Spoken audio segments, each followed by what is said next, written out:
Matt had built the Locked On Kings empire for so long. We were just so used to sitting down with Matt, talking Kings basketball, coming up with off-season storylines to talk about.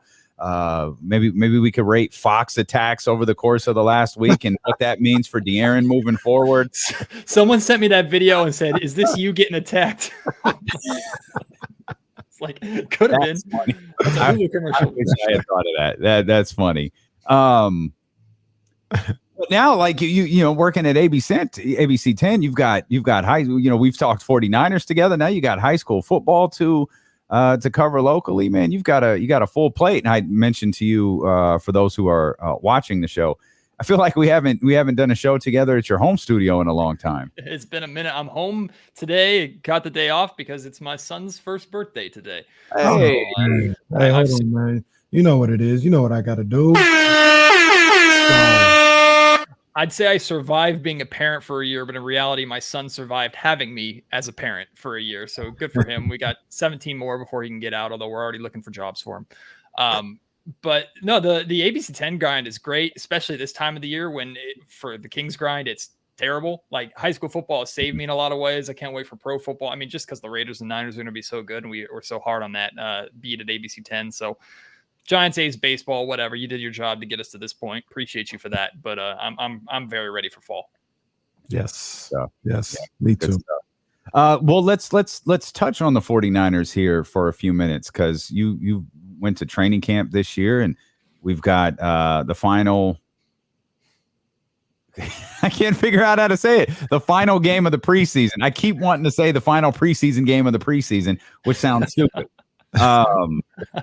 You think we're going to learn anything tonight? You think we're going to get an insight into Kyle and John's thinking with what we see tonight? I'm more interested in like how good Trey looked because he looked really good in his one drive against the Green Bay Packers, right? Got the touchdown and everything like that. But since then, we know he had a training camp session earlier this week where I guess he threw 3 picks in one day, and all 3 of those picks, Deebo Samuel was the target. So, and I honestly, as much as people are concerned off of that, I wasn't there, so I didn't see these, so I may be getting the context wrong. But people are concerned that Trey Lance threw 3 picks. I understand. To me, the narrative continues to be just how good the Niners secondary has looked. Like first string, second string, even the third stringers, the Niners secondary has looked really dialed in. And I think someone told me 2 out of the 3 picks he threw were deflected by cornerbacks, by secondary. So it's like they're doing their job. Like Trey Lance is going up against, in my opinion, preseason best secondary in football. And he's having to learn against that, which I think is only going to make him better. So what does he look like for a full half, multiple drives? Does he get into a little bit of trouble? Does he look fantastic for I hope he plays both halves, which is I think what Kyle Shanahan said he'd like to do. Wouldn't really commit both quarters. Oh no, yeah, I'm sorry, both quarters, one half. Thank you. I'd like to see him play the full half, both quarters, but we'll have to wait and see. So I mean, Trey Lance is always the narrative there. Can he get some connections with Devo? And I just want to see the Niners secondary continue to show it off. Plus, I think is Eric Armstead playing? I haven't heard. I know he's back, but I don't know if he's playing. I'm not sure if he's playing or not. I know he's back. To be honest with you, I wouldn't blame. I mean, he knows his job. He knows what he needs to do. He just needs to make sure he's healthy. So I'm glad to see him back, and I'd let him just, ease his way into week 1 of the season. Yeah. With Trey Lance. Technically undecided, just for the record. That's the technical ruling right now. Not decided. With Trey Lance, I go back and forth about it because on one hand, I'm like kind of what we talk about with basketball. You play football, you're just gonna play football.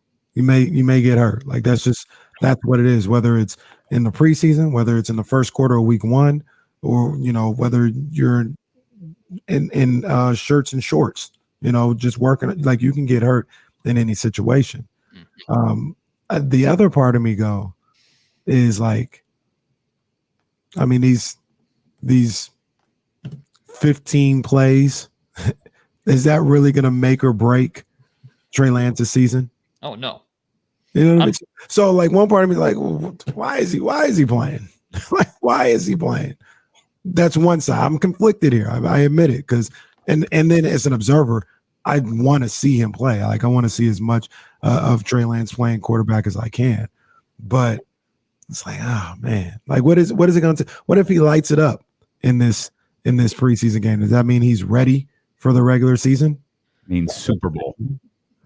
Well, we already going to the Super Bowl. You already heard what it is. Yeah. Well, Kenny, to your point too, I think like the easy argument to make is, it's a tune-up, it's in-game experience getting you ready for the regular season. So in theory, you could hit the ground running. But actually, Derek Carr spoke about this with the Raiders and the New England Patriots having joint practice, and I know the Niners and Vikings did it last week.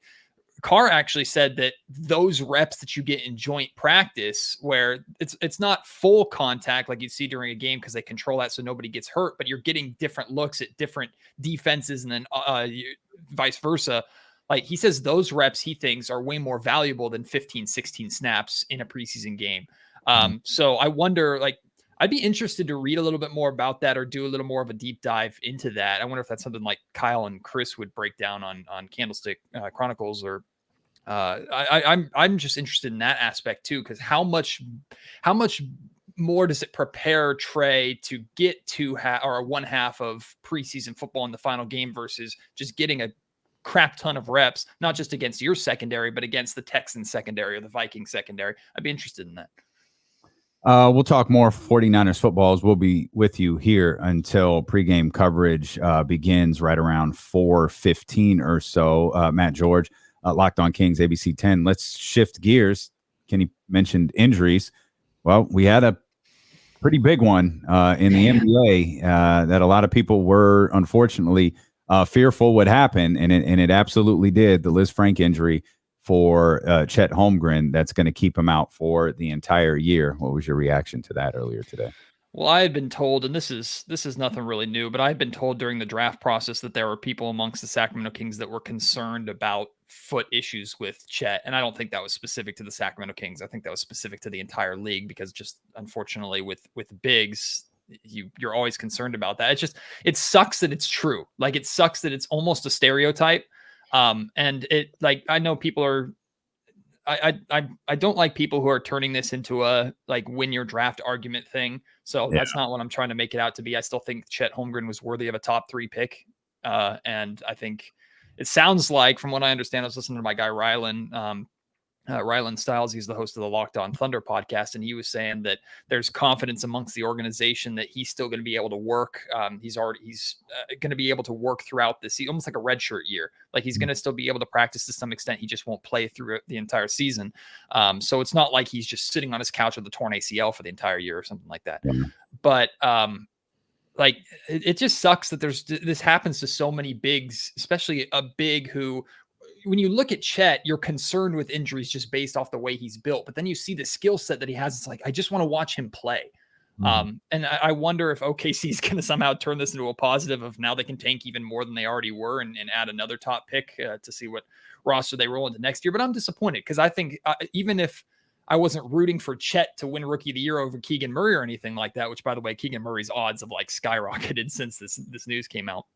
But I wanted to see Chet play. Like, I just really wanted to see him play. I wanted to see his all-around game. I wanted to see if it translated to the NBA, especially the three-point shot. We know how much of a rim protector he is. So you never want to see anybody get hurt, especially a young man who, even if he has kind of this cocky arrogance to him, like that's what got him this far. Awesome, by the way. Yeah, it makes him great. Like, makes him awesome. I love it. Like, I wanted to see him back that up, and he would have, even on a bad team, he would have talked the talk, and he would have, I think, put up some really good numbers. So I'm disappointed. I think it's unfortunate.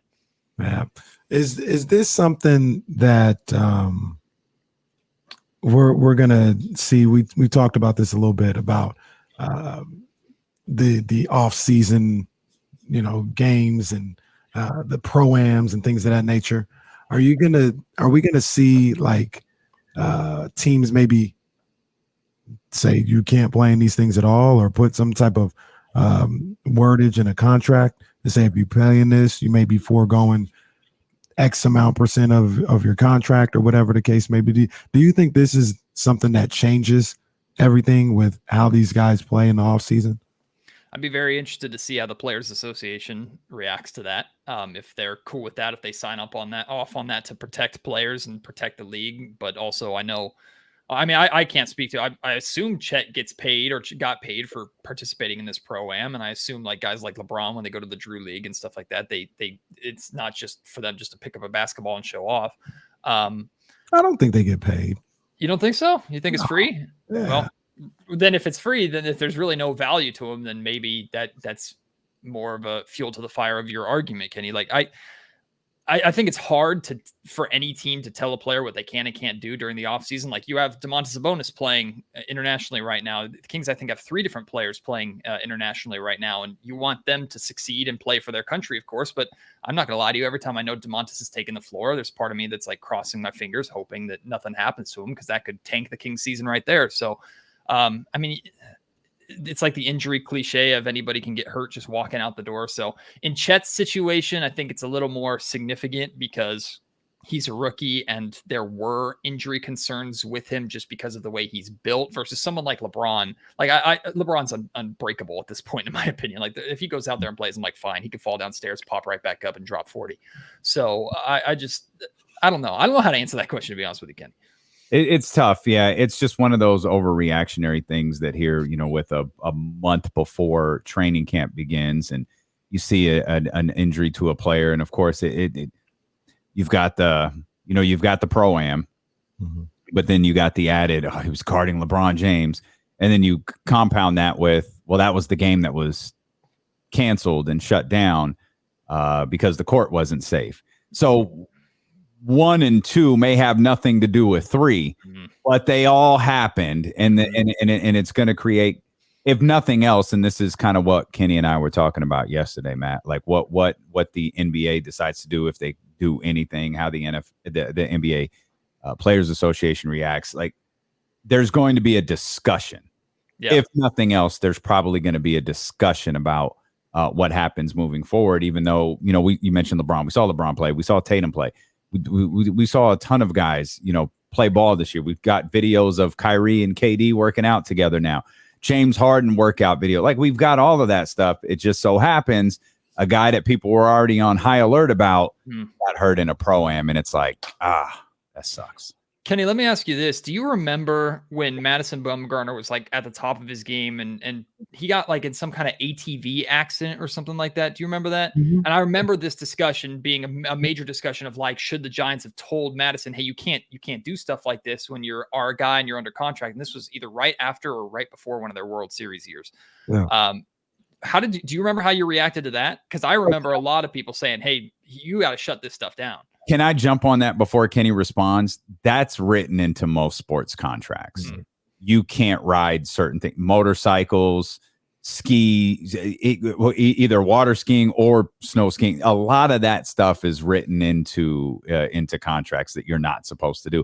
And Casey, your memory far better than mine as you answer Matt's question here. I think that was in Bumgarner's contract, and he just did it. I think so. I think you might actually know that one better than I would. I can't remember exactly if it was in his contract or not. But I mean, I understand both sides. You're young, you have all this money. Maybe it's always been your dream to, have all these toys at your disposal. Jet skis, ATVs, motorcycles, all this other stuff. Live it up. You live once, man. Go ahead and do that and enjoy the riches of your success. I understand the organization though. I'm like, look, we're paying you a lot of money. We're not trying to control you, but we got to be protected if you hurt yourself doing something non-basketball related. You know what I mean? We've got to, because we don't have. Here's the thing: we're not going to tell you what to do.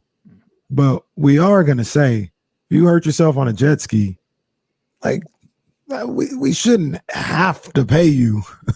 You know what I mean? Like your whole amount. I wouldn't say take it to zero, but like, hey, maybe this voids out half of this yearly contract, or it voids out 30% or something like that. They got to get some type of protection from different activities that could lead to you not being around for all of the season or some of the season. Speaking of living it up, Kenny, people think you're a genius for getting your car because of the gas money that you're going to save. I'll tell you why you're a genius for getting your car. It's because last season they moved us to a new parking lot for Kings games. And if you were like me sometimes and showed up an hour before game time, the only spots available were the plug-in charge spots. So there are times that I wish I could lie, man, because I did laps around that parking garage trying to find a spot before the game. And then one time it took me half an hour and I got in there just at the end of warm-up. So that's why Kenny Caraway is a genius. I tried it one night, couldn't find a parking spot, said I'll never come back here again. And I went to the one by 24 Hour Fitness. Now, because I'm in the same club as Damian Barling, although he's still a couple of levels higher than me.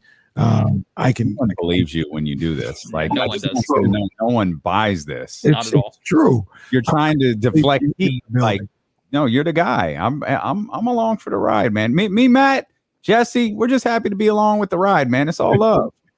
It's all love. I see even Guru popped in. He just want to be along with the ride. we just in Kenny Caraway's world, man. That's all it is. But yeah, the pro-am discussion will certainly be interesting. I did mention to this. I don't want this to get lost. We're a month away from the start of camp. Oh, still so long. Long. Is this all kidding aside? Because I'll take the heat first because I've said that I'm really, really excited for the season. Mm-hmm. You're nodding your head. Is this the most excited you've been for a Kings season, an NBA season in recent years? I'm gonna get hurt again, D-Lo, because last year I was fired up too. I wasn't this fired up, but last year I was fired up, and I got extra fired up when we saw that Tristan Thompson video. We saw Fox and Davion Mitchell guarding each other. I was like, oh, it's here. And then the Kings start their season with Davion Mitchell stripping Donovan Mitchell. I'm like, it's here. And then we sucked, and it was the worst season of my time. So I do want to point this out. Kenny, Matt, myself, and anyone else who got hyped off of that Tristan Thompson video, you should feel stupid. We did. Yeah, we do. Yeah. I remember getting hyped off of the things Tristan was saying in press conferences, man. Oh, for sorry. God. Back in the box. You see Tristan Thompson yelling at Marvin Bagley like that. That's what I'm talking about. That's what I'm talking about. He did that. He did the yeah. I remember that after. I remember it. Hey, there was the right message, just the wrong messenger. That was the problem. Right message, wrong messenger. Man, we're so stupid. We are. We're 100%. And we're going to do it again. Will be different, though. Although, actually, I don't think we talked about this on the show. So, Maddie McQueen, we could bring this up with you around. What is the most you've ever been hyped up for a season? Like any sport? Ooh, that's a great question. I'll go first. The first one that came to my mind was the 2012 49ers, Harbaugh's second year. And I was like, these dudes are going to go. They're going to win the Super Bowl this year. And this was like June. And I was like, nah, they got the best team in football. They're going to win the Super Bowl. I was so hyped for that season. And they go 5 yards away. It's one of the 7 missing rings. Oh, for goodness sakes. I'm not biting on that. My answer is also in football. It's the Raiders Marshawn Lynch season. I thought because they were coming off that really good year where Carr got hurt, so they lost to the Texans in the wild card game, but they still won like 14 games that year. Like they had a really good. Carr was putting up like 13-3. Yeah, and they had like a bunch of come from behind victories that year. Like Carr was in the MVP conversation just because of like the come from behind drives that he had during fourth quarters that year. I remember, and I actually covered that game. I didn't go to the opener as a fan. I covered the game where Marshawn was dancing with the entire city of Oakland in the Coliseum. Well, a footnote to that game. Weren't you the first one to put the video out? I was one of them. One. A lot of, NFL got a video out too, but I got my own video version from the press box. Yours there at got the Coliseum. Pushed out. I remember getting the video and it said Matt George. Yahoo took it. They just make those and put it like, oh, Matt's at the game. Okay. I was one of the first people to notice it too. I was like, what's Marshawn doing? I thought he was like messing around because he was right in front of Carr. Then I was like, having a seizure? What's going on? Is that what he was? Is this hyphy? Is this hyphy? Like, what is this? Oh, Matthew. Is he going dumb? That video, that video sparked something though. Like that was hype. I think they lost like the next 5 or something. Yeah, that was the end of the goodwill. But it was against the Jets. Like the Jets were trash, so everybody expected them to get off to that good start, and everybody was partying, having a good time because Marshawn was back. Marshawn was in town. I was listening to that song on repeat. Oakland, really from Oakland. I can't say the rest of it. Really from Oakland, no. I was playing that like everywhere for the next couple of weeks. I think everybody was like, that was your version of Super Gremlin, I guess. That's what that was. You know what Super Gremlin is? Nope, no idea. What does that mean? All right, no, it's a song. It's one of the biggest songs in the last year and a half. Damien now sees it too. Okay, let's not get carried away. The official number is the Raiders lost 4 after Marshawn danced. And 2, Super Gremlin was the song that Debo played coming out of the locker room that apparently scared the Dallas Cowboys to death when they played in the playoff game. I did throw that line in there because Guru's in the waiting room and he's a big Cowboys fan ready to talk to us. So I just wanted to make sure I threw in the fact that Super Gremlin scared the Dallas Cowboys to death. That's what Super Gremlin is now. Yeah. But to that point though, did you, because like I said, with the Niners 2012 season, I thought that was a Super Bowl season. I think you probably thought the Raiders season was going to be a Super Bowl season with Marshawn Lynch there. Yeah. Well, I was just going to say, we're not even talking NBA championship here. We just we might be good this year. Like we might win 40 games this year. 10 seed, baby. No, it's real though. We're so starved for that because we know, like, if the Kings get one, even if it's just one home playing game, like the city's shutting down. We know it. Mm-hmm. Like we know it's going to be the NBA Finals for us. We know it. It is going down if there's a playoff game at the Golden One Center. I really think this team can do it too. I really think this team can do it. D'Lo, I wanted to mention this too before you get to Guru before we wrap up because you were talking on Monday. I tuned in your first segment where you're just talking about your New York trip. I was soaking everything up because I've been to New York twice, and both times I saw a handful of Broadway shows. I've seen like Billy Elliot, I've seen Wicked, I've seen Lion King, Phantom of the Opera. Like I've seen a bunch of Broadway shows. My favorite one, I saw Blue Man Group on Broadway too, which was fun. But you started talking about, I want to see the Michael Jackson musical, but you started talking about the Tina Turner musical, and you're talking about the crowd for that. Yeah. And the second time I went to New York, I went and saw The Color Purple. And I think I kind of understand what you mean. That was a different crowd than any Broadway crowd I've been to. And it was one of the most fun crowds because that's a pretty heavy musical. Like Color Purple's a pretty heavy story. My mom wanted to go see it because she loved the book. And that crowd was fun because the opening number of that is also kind of a gospel churchy number. And it was like, oh, yeah, all right. I'm the only, like, I'm one of, like, there's only 7 of me in here, but let's go. Yeah. It's the spirit, man. It was different. And I knew, I was like, all right. I get, and as soon as the church thing hit, I was like, oh, it's going down in this theater, boy. Yeah, that's fun. Is happy with Joe Biden today. Okay. The other crowds may not be. Matt George, we appreciate you, my friend. Thank you for always making time for us.